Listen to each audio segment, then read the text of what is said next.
Ada dua pertanyaan yang selalu ada dalam pikiran kami sudah lama ya. Pertama, apakah Rismond, Roy Suryo, dan Tifa ini adalah peneliti? Karena apa yang mereka lakukan yang dulu itu diglorifikasi macam-macam ya, itu seperti bukan cara-cara peneliti. Tapi bisa saja kami salah. Namanya pertanyaan kan harus ada jawabannya. Harus berbasis pada apa yang dikatakan kajian-kajian ilmiah.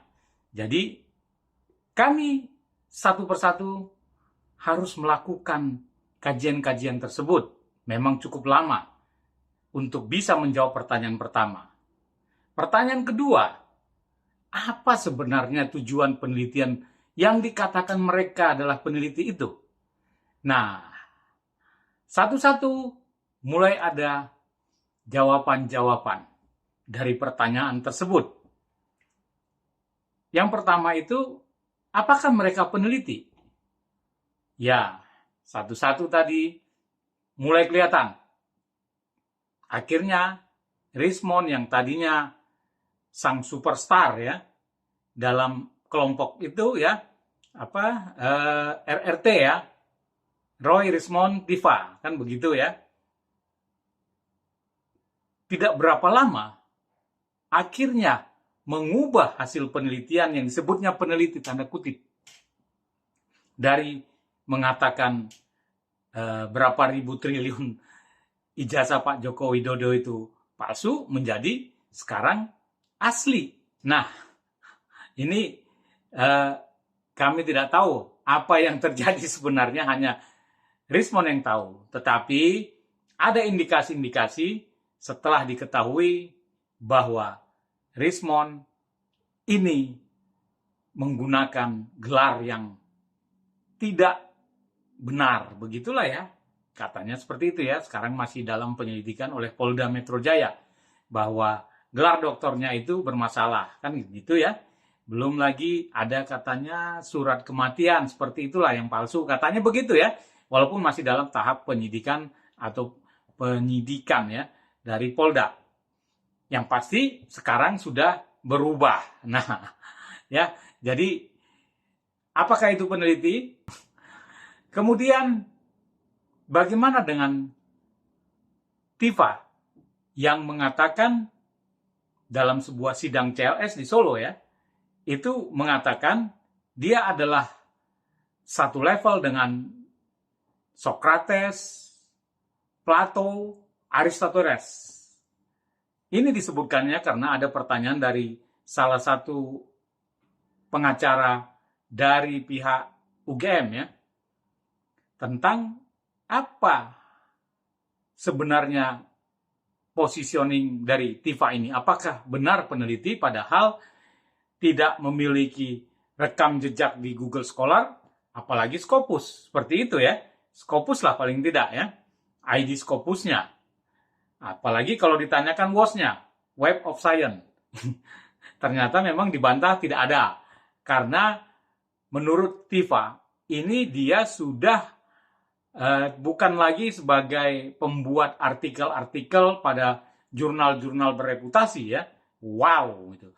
Dan katanya buku-bukunya sudah banyak, sehingga dia sudah bukan membuat teori-teori lagi, tetapi sudah di atasnya, yaitu Plato, Aristoteles, Socrates, itulah levelnya katanya ya. Nah, padahal masih menjalani program doktornya. Program doktor itu membutuhkan, salah satunya adalah harus menerbitkan artikel di jurnal bereputasi minimal seperti Scopus. Nah, artinya masih belajar. Untuk menjadi dokter saja masih belajar, tetapi sudah memposisikan dirinya sebagai di selevel pada pembuat-pembuat postulat itu ya, ahli-ahli di atas teori ya, yaitu Socrates, Plato, Aristoteles, kan lucu ya. Dan lucunya lagi, itu sudah diceklah atau ditelusuri oleh ada seseorang yang menelusuri, ternyata apa yang disampaikannya dalam sidang CLS itu, bahwa Tifa yang menyatakan sedang berkuliah di Universitas Padjadjaran mengambil program doktoral dengan jurusan tertentu. Ini adalah kandidat doktor dua bidang ilmu. Yang pertama adalah ilmu kedokteran di Fakultas Kedokteran Universitas Indonesia tentang neuroscience behavior, dan yang kedua saya juga menjadi kandidat doktor pada bidang Fakultas Ilmu Sosial Ilmu Politik di Universitas Padjadjaran dalam bidang neuropolitika.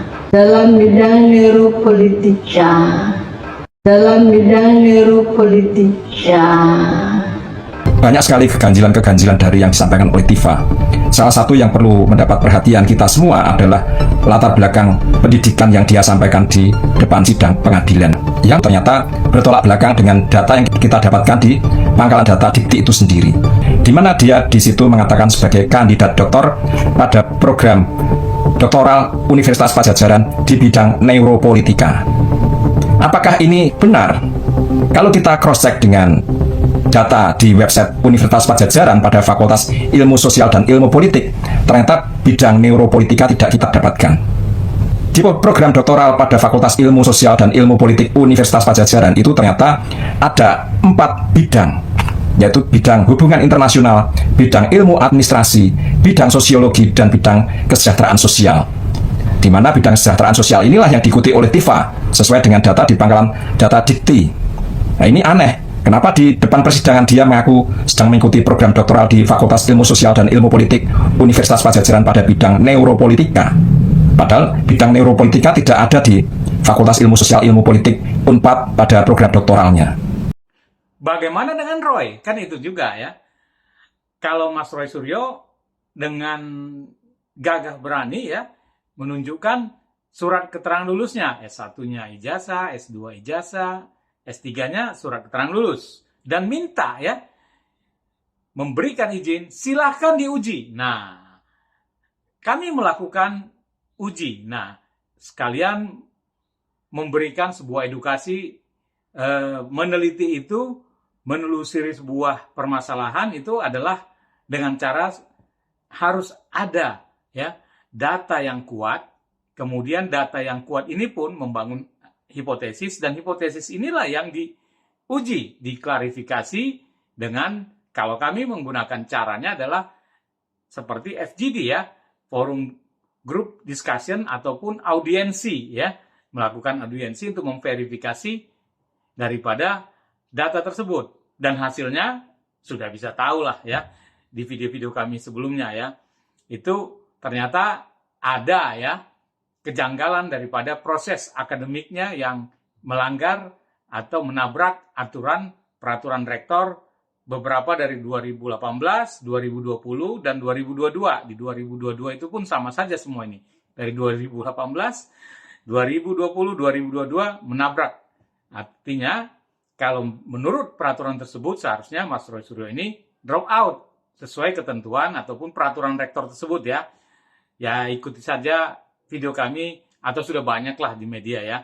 Itu yang kami peroleh dari hasil temuan-temuan kami setelah membuat sebuah metodologi cara penelitian kami yang cukup sangat sederhana ya, tetapi mengena ya, dan rekomendasinya sudah kami sampaikan juga ke pihak UNJ dan juga ke pihak Kemendikbud Saintek. Jadi hasil penelitian itu adalah sebuah rekomendasi. Yang menindaknya bukan kami ya, ataupun apapun yang membuat keputusan kebijakan itu pihak yang berwenang. Kami hanya memberikan rekomendasi dan masyarakat yang mengawal hasil rekomendasi kami ya. Alhamdulillah, puji Tuhan, nomor daripada laporan sudah ada ya. Laporan ke Dikti yang pertama, terus yang kedua ini ya ada 2 laporan. Jadi menindaklanjuti apa yang disampaikan Bang Bill tadi ya, bahwa laporan pertama kami adalah terkait kenapa bisa ya Saudara Roy Suryo itu teman saya kuliah ya di Universitas Negeri Jakarta, programnya sama, ilmu manajemen, program doktoral ya. Jadi padahal di peraturan kami yang saya juga mengalami ya, maksudnya merasakan peraturan itu sangat berat ya, sangat berat. Jadi salah satu yang berat itu tidak boleh terpidana ya dalam bentuk pidana apapun ya. Yang pasti kalau sudah berkekuatan hukum tetap maka harus drop out selain daripada beberapa aturan lainnya ya. Nah itu sangat ketat. Saya berdarah-darah untuk menyelesaikan itu. Teman-teman saya yang lain juga berdarah-darah. Bahkan banyak yang DO, banyak yang tidak lulus ya karena peraturan yang begitu ketat. Kenapa Mas Roy Suryo ini bisa diloloskan? Itu pertanyaan kami dan sudah dijelaskan oleh pihak rektorat. Hanya saja pihak rektorat belum menyampaikan secara formal ya. Walaupun kami ada notulen-notulen rapat yang berbentuk rekaman suara ya, bahwa sudah tegas jelas itu ya, ada di sana terkesan ya tanda kutip itu kelalaian pihak rektorat tidak mengetahui, tetapi sudah dibahas di level Kaprodi dan jurusan Kaprodi atau jurusan dan Direktur Pascasarjana sudah membahas. Jadi artinya pada tahun 2023 bulan Mei itu sudah diketahui. Namun ada satu hal, kok bisa ini diloloskan? Itu yang menjadi concern kami ya. Nah, ini sudah mulai terjawab ya. Pertanyaan pertama, apakah mereka ini sebenarnya peneliti? Ya mulai terjawab ya. Nah, walaupun ada yang mengatakan, salah satunya Faisal Assegaf mengatakan Mas Roy Suryo adalah katanya peneliti gadungan katanya ya. Anda peneliti, bawa data. Anda peneliti, bawa data. Tidak ada peneliti yang teriak-teriak di kantor polisi, di jalan-jalan, demo-demo dengan mengklaim intelektual. Itu gadungan. Itu cara pembelaan yang membuat saya mundur. Faisal Assegaf. Nah, kemudian pertanyaan kedua, sebenarnya apa tujuan mereka? Apakah ingin membuktikan ijazah Pak Joko Widodo asli atau palsu? Atau apa sebenarnya ya? Kalau membuktikan itu, lakukan penelitian yang benar ya. Ada tahap-tahapannya. Ada data yang diperoleh, diuji ya.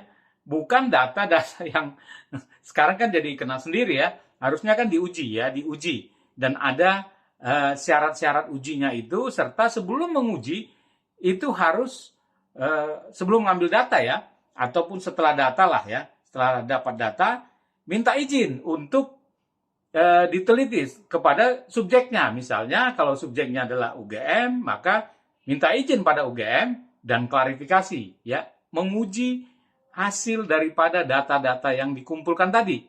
Misalnya data-data hasil digital forensik yang mereka lakukan tadi harus ada apa yang ada? Ya, diuji dong, diklarifikasi ya, divalidasi. Bukan berarti hasil ujinya mereka sendiri tadi ya, data yang dikumpulkan mereka ataupun mereka membuat sebuah program atau apapun itu ya, harusnya diklarifikasi. Nah, apakah itu dilakukan? Masyarakat tahu lah ya. Yang dilakukan malah memaki-maki orang ya. Ya ini yang kami nggak ngerti. Peneliti nggak pernah memaki-maki. Kalau dikritik, kritik aja ya. Kritik tapi dengan cara-cara beradab, bukan cara-cara memaki-maki orang. Seperti kami juga dimaki-maki padahal kami melakukan penelitian atas seizin Mas Roy Suryo ya, yang sudah mengatakan ya, memberikan izin itu tadi. Yang dilakukan oleh Mas Roy katanya Apanya yang menghina dirinya. menghina apanya dihina ya, coba dilihat siapa yang terhina. Kalau memang dia merasa seperti gambar di kaos saya, udah dia merasa sendiri kan. Saya kan tidak nyebut nama, saya kan tidak nyebut nama, saya kan tidak nyebut nama, iya kan, tidak ya. Mereka ibaratkan yang teriak-teriak itu ya, itu adalah Taufik Bilpake, kemudian Richard Utajulu dan kawan-kawan mereka. Mana itu Mas Roy?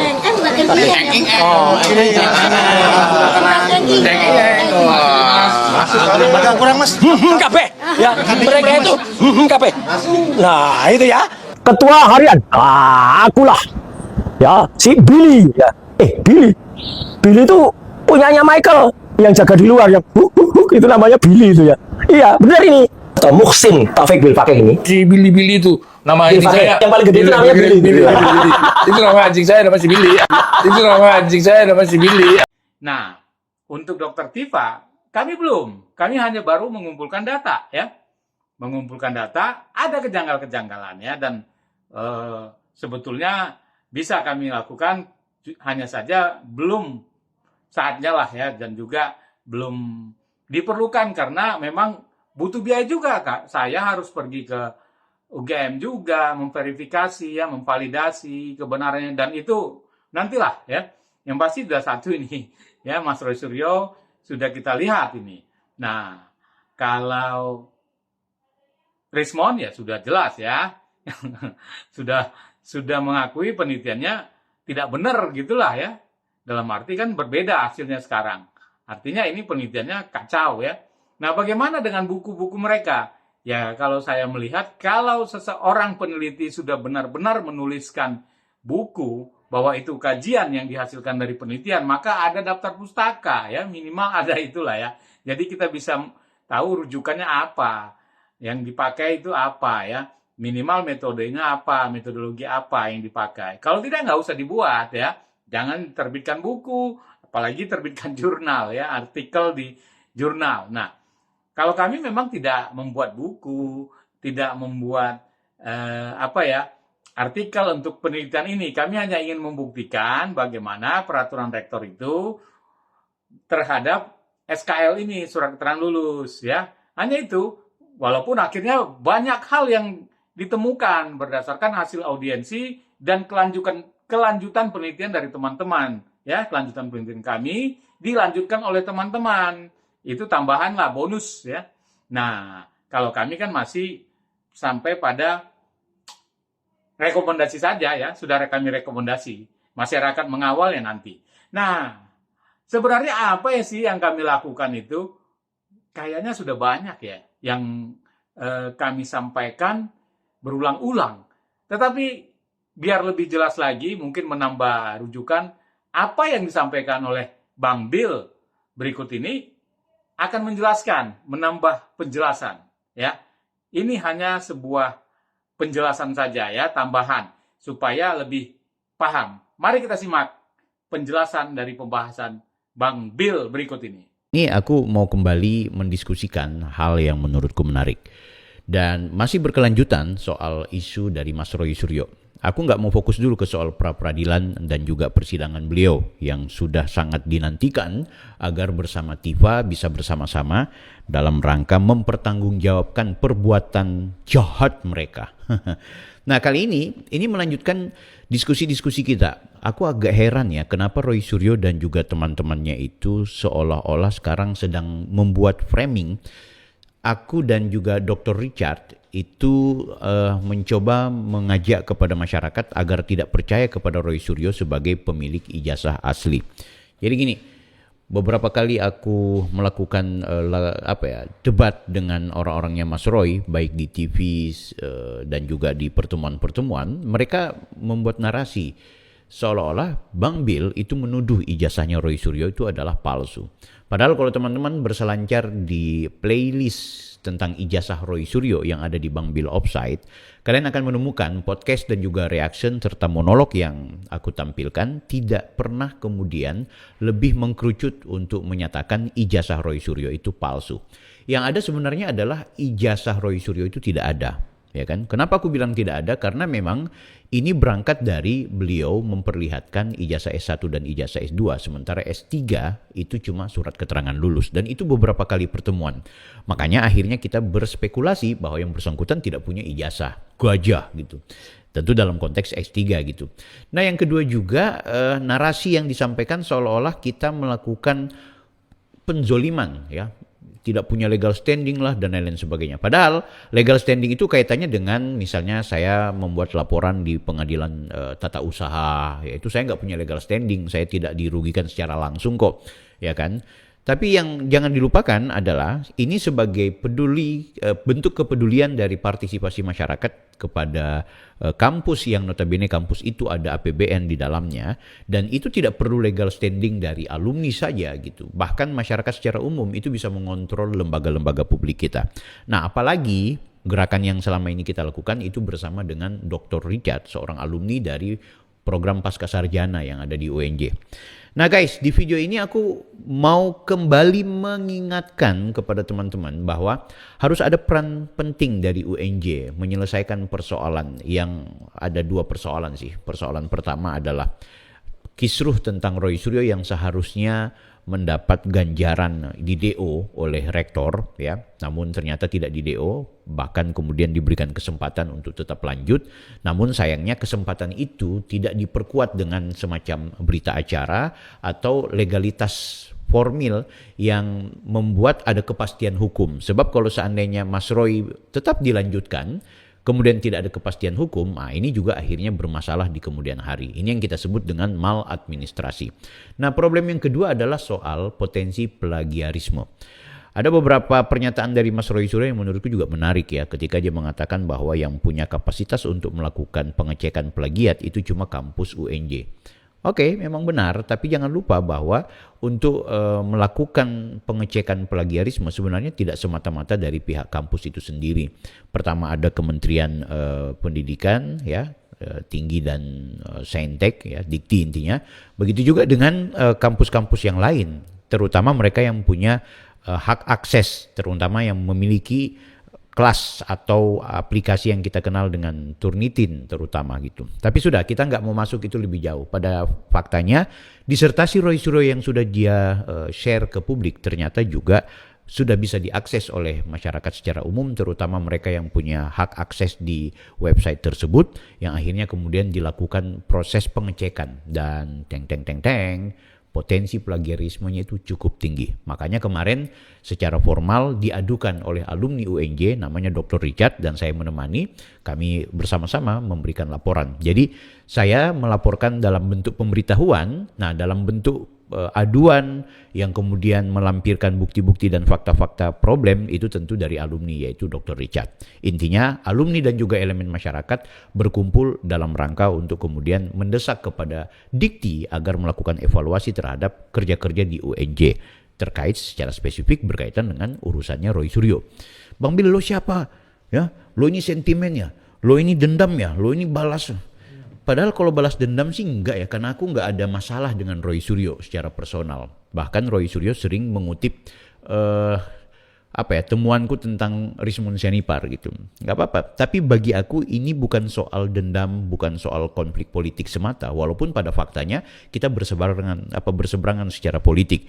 Tapi pada faktanya juga yang jangan dilupakan bahwa sebagai insan akademik penting juga kita punya kepedulian untuk mengingatkan kepada masyarakat, hey hati-hati kalian yang sudah terlanjur cinta sama Mas Roy Suryo, ternyata selama ini kita itu ditipu, beliau ini ternyata penjahat akademik, ada peraturan yang beliau langgar, kan gitu ya. Aku bertanggungjawabkan ketika aku bilang penjahat akademik, itu sebuah kepastian, oke? Anda menuduh, oh enggak, saya tidak menuduh ijazah palsu, saya tidak menuduh Roy Suryo tidak lulus. Enggak, saya tidak menuduh itu. Saya memang menuduh ada fakta kejahatan akademik yang dilakukan oleh Roy Suryo. Itu adalah sesuatu yang akan aku pertanggungjawabkan. Oke? Pertanggungjawabannya gimana ya? Pokoknya pertanggungjawabannya apa saja yang kalau kemudian dimintai keterangan dan lain-lain sebagainya, bahkan kalau perlu dilaporkan. Termasuk sekarang aku lihat orang-orangnya Mas Roy Suryo sedang menghimpun apa-apa ya, keplesetnya aku ya kan, atau offside-nya aku yang kemudian itu dijadikan temuan dan akhirnya dilaporin kan gitu. Termasuk soal rekaman suara yang sepintas itu, yang cuma beberapa momen ada rekaman suara dari salah satu petinggi di UNJ, di mana rekaman suara itu mereka mengatakan bahwa itu adalah bentuk dari tindak pidana yang menyebarluaskan informasi yang cukup apalah rahasia, terserah kalian mau ngambil perspektif hukum seperti apa. Tapi pada dasarnya ketika aku membuat video itu, aku juga punya basis kekuatan perspektif termasuk hukum yang bisa aku pertanggungjawabkan. Oke, video ini aku langsung saja fokus ke hal, aku yakin kalian yang sudah bosan mungkin sudah skip, tapi bagi kalian yang masih suka untuk berdiskusi, masih suka untuk memahami dan mempelajari hal yang paling substansi, silakan ditonton. Oke guys, sebelum aku mau ke tema yang paling pokok, ada yang menarik nih dari Mas Roy Suryo ya. Ini nih teman-teman lihat nih. Aku heran ya, kenapa beliau tiba-tiba itu memperkenalkan aku sebagai kader PSI ya, dan dia bilang aku ada niat jahat, ada mensrea. Jadi seolah-olah dengan aku berseragam partai politik seolah-olah itu jelas ada mensreanya. Padahal ini ya guys ya, aku kasih tahu ya. Dulu aku pernah menjadi bagian dari keluarga besar PSI. Jadi pasca aku ngedosen, aku jadi penyelenggara pemilu, komisioner Bawaslu. Kemudian sebelumnya aku kepala sekolah dulu, kepala sekolah SMA, ngedosen. Setelah ngedosen baru kemudian jadi penyelenggara pemilu, komisioner. Setelah komisioner, aku kemudian lompat di partai politik. Nah, partai politik yang aku rasa agak steril saat itu ya cuma PSI. Yang lainnya aku rasa kurang nyaman gitu. Walaupun juga aku sadar karena aku tinggal di Manado. Di Manado itu ya bukan mau bicara soal isu mayoritas minoritas, tapi sebagai seorang muslim aku tentu harus bekerja keras untuk memenangkan kontestasi politik di mana area itu atau daerah yang seperti di Manado lebih didominasi oleh keluarga-keluarga kita dari Kristen. Itu biasa kalau walaupun politik tidak akan menghitung Anda agama apa ya, tidak, tapi pada dasarnya atau pada kenyataannya hitung-hitungan agama itu juga penting. Tapi apa motivasi saya ikut menjadi bagian dari keluarga besar PSI waktu itu? Ya motivasi saya adalah ingin berkarir secara politik saja gitu. Itu menurutku jadi menarik karena jadi akademisi sudah, jadi entrepreneur sudah, jadi apalagi ya kepala sekolah juga sudah, jadi pendidik sudah. Kok penyelenggara pemilu sudah, saatnya jadi peserta pemilu. Itu kan sensasional. Nah setelah jadi peserta pemilu, aku juga menikmati dunia-dunia entertain dan juga sekarang menikmati dunia media gitu. Emang kenapa? Ada yang sampai bertanya, itu si Bill itu, Dr. Tifa itu doktor, si Roy Suryo itu doktor. Lo siapa Bill? Dokter kali, bukan Dokter Tifa, dokter ya. Ada tuh aku lihat di satu dua video yang berseliwiran gitu. Karena mungkin aku mencoba mempreteli masalah akademik junjungannya mereka. Oke, Mas Roy Suryo benar doktor, tapi setelah kalian tahu bahwa ternyata yang bersangkutan punya masalah akademik, ya seharusnya kita juga harus kemudian memberikan kritik gitu. Kalau seandainya Roy Suryo ini bukan orang atau bukan tokoh yang bikin keributan, ya sudah lo punya masalah akademik, urusan lo dengan kampus kan gitu. Tapi karena Anda sudah menjadi figur publik yang kemudian memanfaatkan publik untuk terjadi polarisasi, memfitnah ijazahnya Pak Jokowi palsu, ya jadi wajar kalau kemudian akhirnya Anda pun menjadi sorotan terutama dari para pendukungnya Pak Jokowi.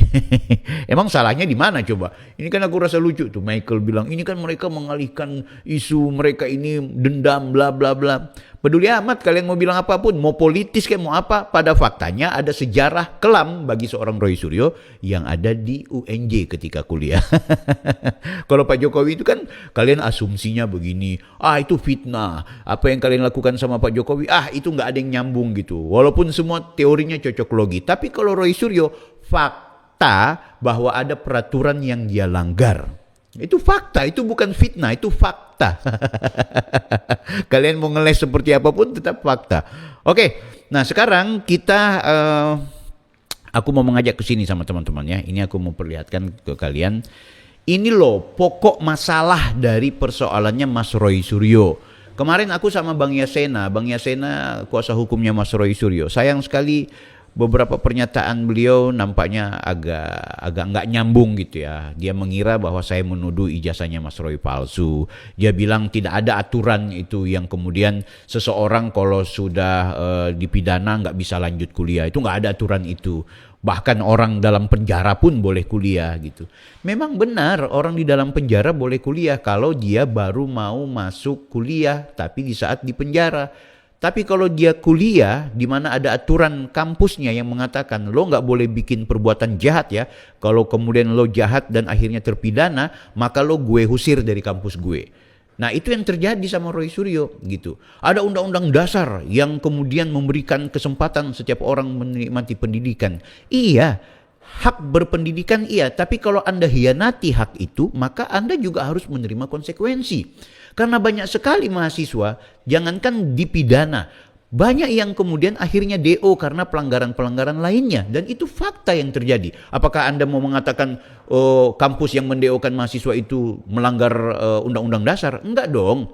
Kan seperti itu. Ada peraturan yang di atas rektor. Iya, ada peraturan yang di atas rektor. Tapi kalau kemudian ada juga peraturan rektor yang kemudian dicederai oleh sivitas akademika, maka penegakan hukum juga harus ada. Oke.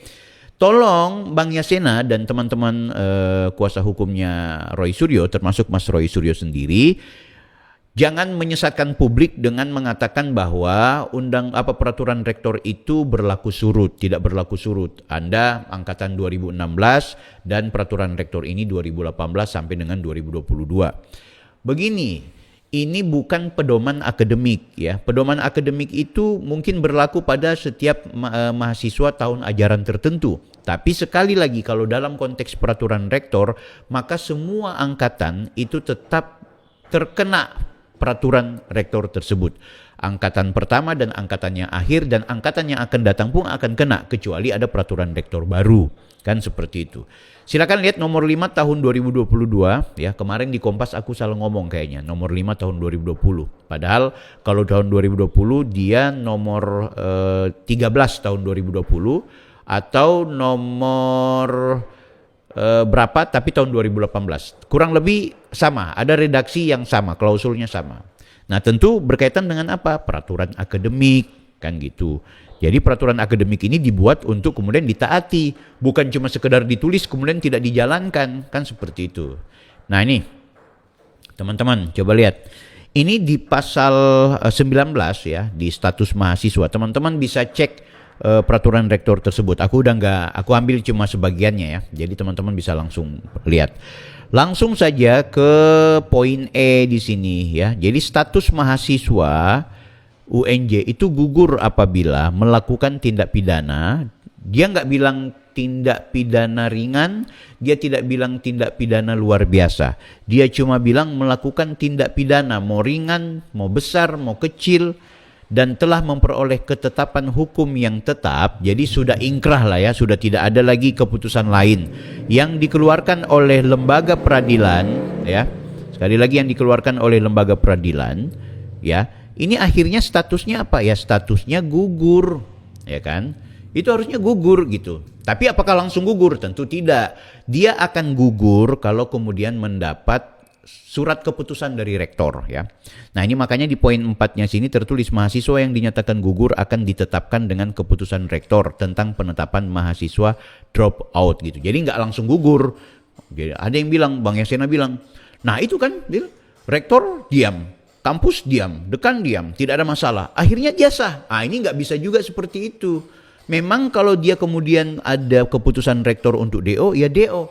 Tapi ingat, pasal ini akan tetap hidup kalau kemudian tidak ada ketetapan atau kepastian hukum lainnya.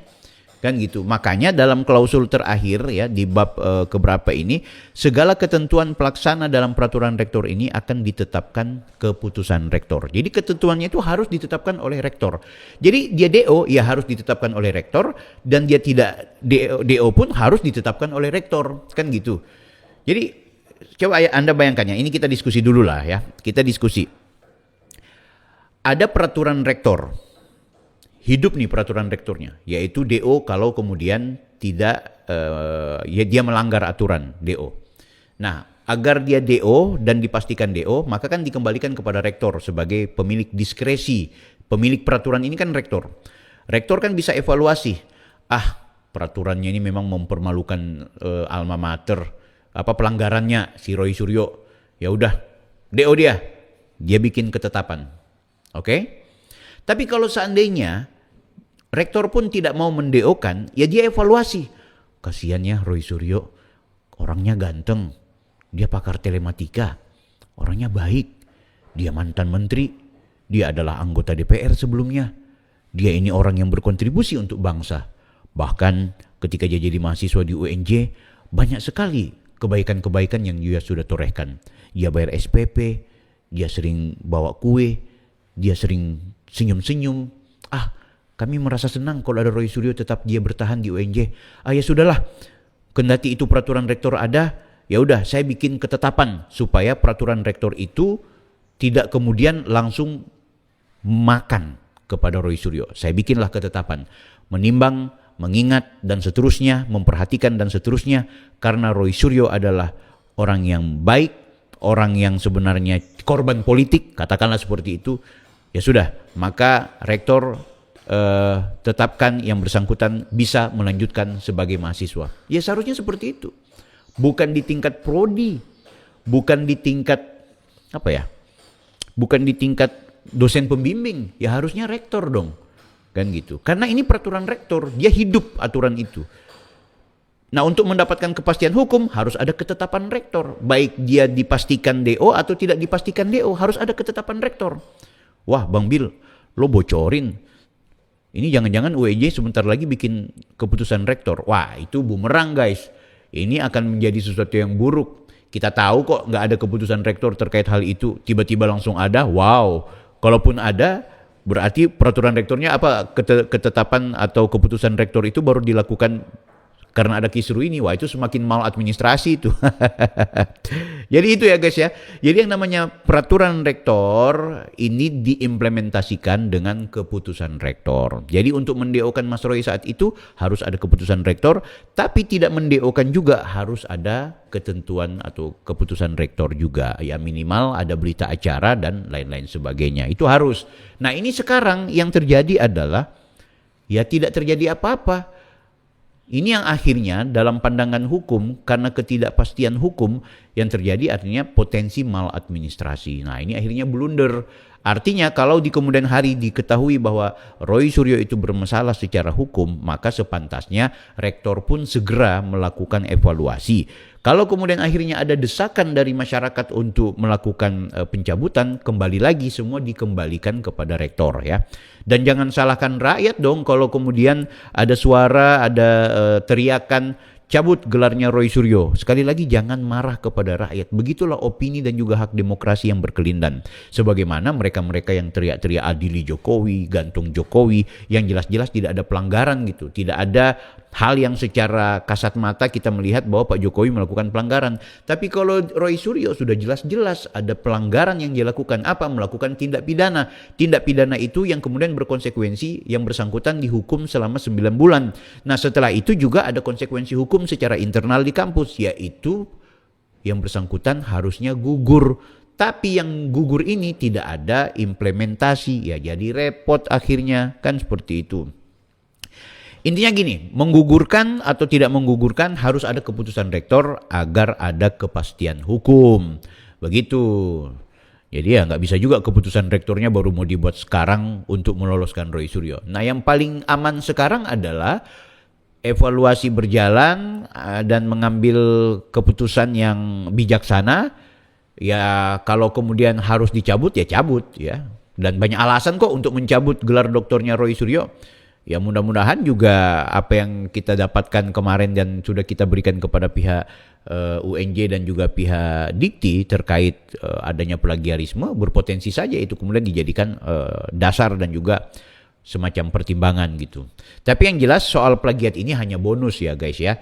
Dan setelah Mas Joshua, Roni Teguh, serta teman-teman dosen lainnya yang melakukan pengecekan sejak disertasinya itu diupload di repositori library-nya mereka, akhirnya bisa diakses juga oleh akademisi-akademisi yang ada di UNJ itu sendiri, yang akhirnya dari internal UNJ dan juga dari teman-teman lintas dosen yang melakukan penelusuran ada potensi plagiat. Nah, itu sudah dilaporkan oleh Bang Richard dan saya menemani kemarin ke Dikti.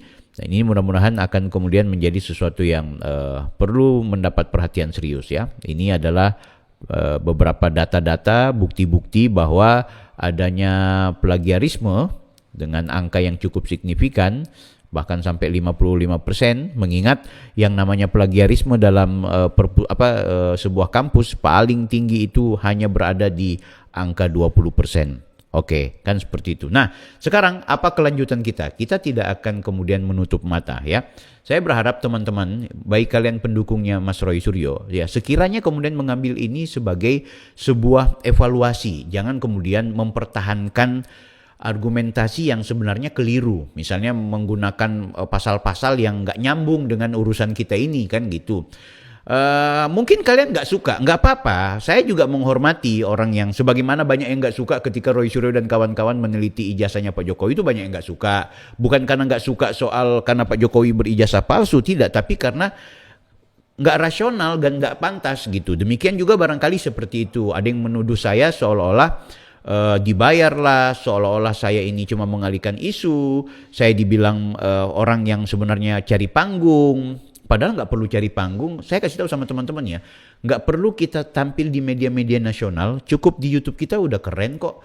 Dengan YouTube kita bahkan kita dapat duit dari YouTube, ya kan? Ketimbang kita pergi ke studio sana, pergi ke sana, ke sini. Oh enggak, malah kita keluar ongkos gitu. Tidak semua juga panggilan-panggilan teman-teman di TV itu kemudian berbayar gitu. Kalaupun ada berbayar ya kebanyakan sih aku kembalikan kepada teman-teman yang menjadi presenter atau wartawan yang ada di media. Kan gitu. Nggak selamanya lah orang mencari-cari panggung. YouTube kita ditonton ya lumayan, ada teman-teman yang memberikan tanggapan, ada masukan, ada kritikan.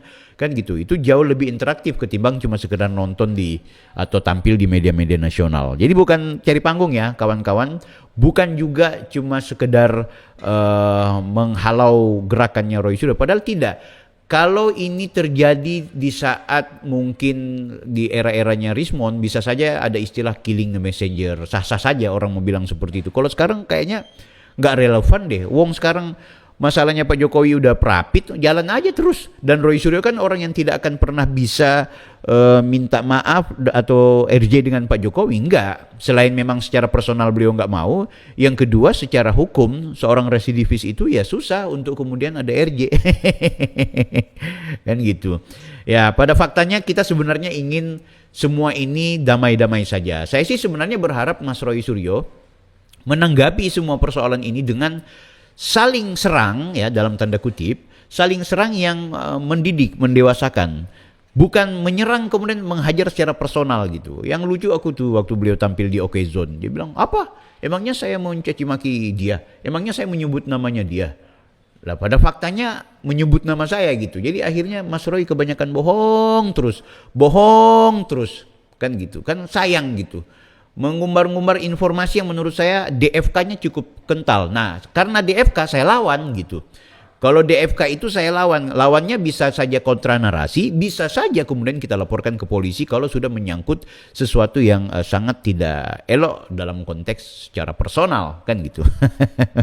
Aku yakin beberapa teman-temannya Roy Suryo lagi ulik-ulik itu, apa pasal ITE ya, apa. Aku tidak mau takabur guys, aku hormati juga ya, karena memang perbedaan politik selalu, kalau kita tidak bijak, selalu kita akhirnya berakhir pada rasa iri, dengki, dendam, cemburu, dan lain-lain sebagainya. Saya berharap juga, kendati kita berbeda secara pilihan politik dan juga pilihan gerakan, saya berharap sekali lagi, kalau kita bisa ketemu, kita ngopi, kenapa enggak? Kalau bisa kita tetap damai, kenapa tidak? Karena apalagi semua ini kisruhnya bukan kisruh agama, apalagi ini cuma kisruh politik. Besok aku kasih tahu ya, Mas Gibran misalnya nyalon, ternyata nyalonnya sama AHY didukung oleh Roy Suryo dan kawan-kawan ini misalnya. Kita ketemu dong akhirnya.